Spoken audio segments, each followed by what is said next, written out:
അവിടെ സ്ത്രീധനൊക്കെ ഉണ്ടോ? സ്ത്രീധനം ഡൗറി ഞാൻ വിചാരിച്ചു അതൊക്കെ പോയി എന്ന്. പോയിട്ടില്ല ശരിക്കും ഇറ്റ്സ് ഇല്ലീഗൽ, പക്ഷേ ജർമ്മനിയിൽ അങ്ങനെയല്ല. അല്ലല്ല, രണ്ടും ഷെയർ ചെയ്യുന്നു. ലൈക്ക് ഇറ്റ്സ് ഹാഫ് അങ്ങനെ തോന്നുന്നു. ഞാൻ കല്യാണം കഴിച്ചിട്ടില്ല, എനിക്കറിയില്ല. നമ്മൾ വളരെ കുഴക്കുന്ന ചോദ്യങ്ങളാണ് ജർമ്മനിൽ നിന്ന് കുട്ടിയോട് നമ്മൾ ചോദിച്ചുകൊണ്ടിരിക്കുന്നത്. ഇപ്പോ ക്ലാരിക്ക് ഇപ്പൊ എത്ര വയസ്സുണ്ട്? ഏജ് 20 വയസ്സ്. 20 വയസ്സുള്ളൂ, ഇൻഡിപെൻഡന്റ് ആണ്. അപ്പൊ നമുക്ക് നമ്മുടെ നാട്ടിലെ പെൺകുട്ടികളെ സംബന്ധിച്ചിട്ട് ഇത് ചിന്തിക്കാൻ പോലും പറ്റൂല. 20 വയസ്സുള്ള കുട്ടികളാണെങ്കിൽ പോലും നമ്മുടെ കേരളത്തിൽ കിഡ്, അവരപ്പോഴും മാതാപിതാക്കൾ കുട്ടികൾ എന്ന രീതിയിലുള്ള സംരക്ഷിക്കും. അവർക്ക് എന്ത് ചെയ്യണമെന്നുണ്ടെങ്കിലും, എങ്ങോട്ടെങ്കിലും യാത്ര ചെയ്യണമെന്നുണ്ടെങ്കിലും, ഇഷ്ടമുള്ള സാധനങ്ങൾ വാങ്ങണമെന്നുണ്ടെങ്കിലും പെർമിഷൻ, അച്ഛന്റെയും അമ്മയുടെയും അനുവാദം വേണം, ഇല്ലെങ്കിൽ ചെയ്യാൻ പറ്റില്ല. അങ്ങനെ അനുവാദം ചോദിച്ചില്ലെങ്കിൽ അനുസരണ ഇല്ലാത്ത കുട്ടികൾ എന്ന് പറയും. ഇവിടെ എല്ലാം നമ്മൾ ഇൻഡിപെൻഡന്റ്, നമ്മൾ ഡിപ്പെൻഡിങ് ആണ്.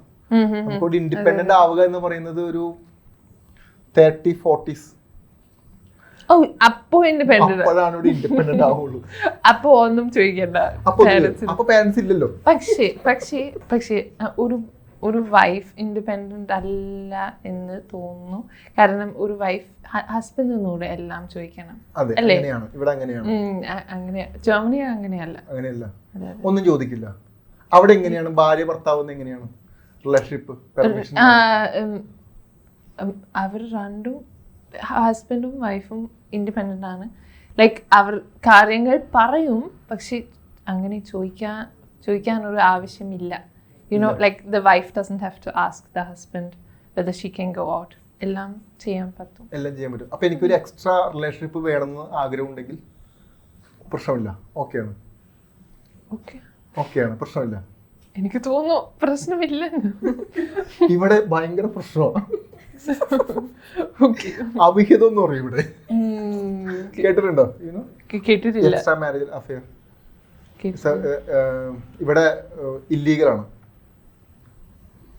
എന്താണ് extra? Oh, you mean two marriages at the same time? Oh, അതാ പ്രശ്നം. two marriage അല്ല, എക്സ്ട്രാ അഫെയർ.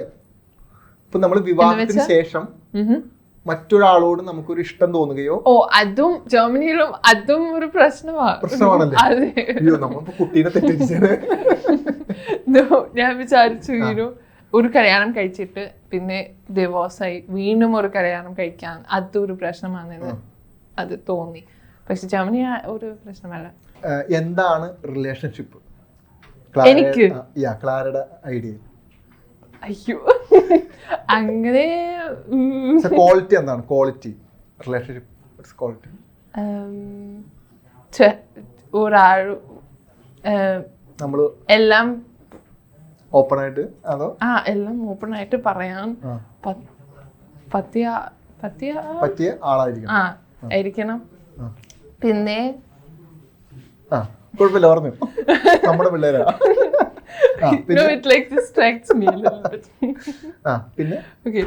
പിന്നെ അത് ഒരാളുണ്ട്, ലൈക്ക് ഒരു പെർമനന്റ് ഒരാളുണ്ട്. To have someone all the time. ഇപ്പോഴും അങ്ങനെ ഞാൻ അതിനെ കുറിച്ച് ചിന്തിച്ചിട്ടില്ല.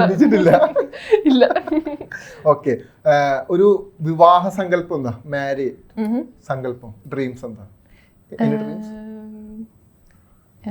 ചിലപ്പോ കല്യാണം കഴിക്കണ്ട, ലൈക്ക് അങ്ങനെ ജർമ്മനിയിൽ കല്യാണം അത്രയും ഇമ്പോർട്ടന്റ് അല്ല. അതെ. അപ്പോ അതെന്താ കാരണം? ലൈക്ക് പാരന്റ്സ് അത്രയും they don't care that much.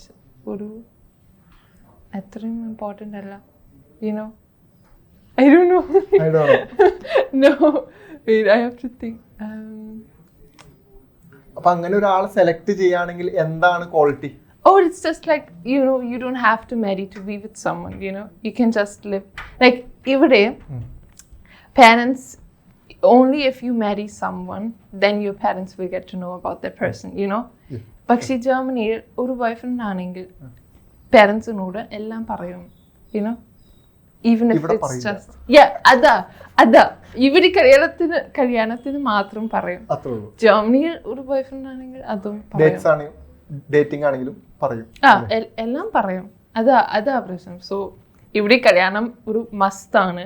പക്ഷെ ജർമ്മനി അത്രയും അങ്ങനെയല്ല, അത്രയും ഇമ്പോർട്ടൻ്റ് അല്ല. കൂടുതൽ വാർത്തകളും വിശേഷങ്ങളും നിങ്ങളിലേക്ക് എത്താൻ ABC മലയാളം സബ്സ്ക്രൈബ് ചെയ്യുക, ബെൽ ബട്ടണും അമർത്തുക.